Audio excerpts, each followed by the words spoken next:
আজ আমি তোমাদের খুব ঘরোয়া পদ্ধতিতে আমের আইসক্রিম করে দেখাবো। এর জন্য আমি দুটো আম নিয়েছি, কিছু ড্রাই ফ্রুট নিয়েছি, যেমন পেস্তা, কাজু আর আলমন্ড। এর সাথে নিয়েছি আমুলের মিঠাই আর আমুলের ফ্রেশ ক্রিম আর একটু দুধ। আমটাকে খুব ভালো করে ছাড়িয়ে আমি কি করব, চোকলা থেকে আমগুলো সুন্দরভাবে ছাড়িয়ে নেব। সব আমগুলো থেকে এইভাবে সুন্দরভাবে কি করবে, আমগুলোকে বের করে একটা মিক্সিং জারে মিহি একটা কি করব আমি পেস্ট বানিয়ে নেব।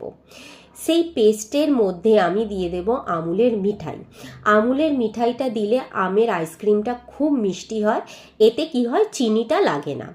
এরপরে এটাকে আমি একটা সাইডে রেখে দেব। অন্য একটা পাত্রে আমুলের ফ্রেশ ক্রিমটাকে খুব ভালো করে নাড়াচাড়া করে অল্প একটু দুধ দিয়ে আবার ভালো করে নাড়াচাড়া করে নেব।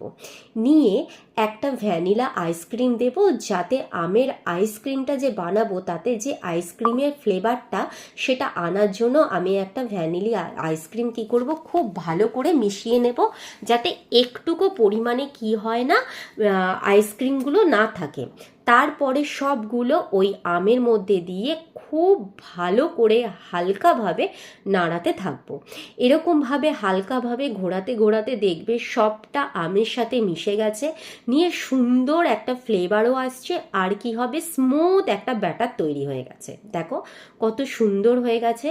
এরপরে কাঁচের এক বাটি নেব, বাটির মধ্যে কি করব, আমি এই আইসক্রিমের যেটা তৈরি করেছিলাম সেগুলো দিয়ে দেবো। তোমরা কাঁচের বাটি না নিয়েও কি করতে পারো, মাটির যে বাটিগুলো থাকে তাতে দিতে পারো। এরপরে আমি যে ড্রাই ফ্রুটগুলো নিয়েছিলাম সেইগুলোকে ছোট ছোট করে কুচো করে নিয়েছি, নিয়ে ওপরে কি করেছি, অল্প করে ছড়িয়ে দিয়েছি। দেখো সবগুলোতে আমি কি করছি, অল্প করে ছড়িয়ে দিয়েছি। এই ড্রাই ফ্রুটগুলো দিয়ে আমের আইসক্রিমটা যখন তুমি খাবে, অসাধারণ খেতে লাগবে যখন মুখে তোমার ওই ড্রাই ফ্রুটগুলো পড়বে। এরপরে কি করব, আমি একটা ফয়েল পেপার নেব।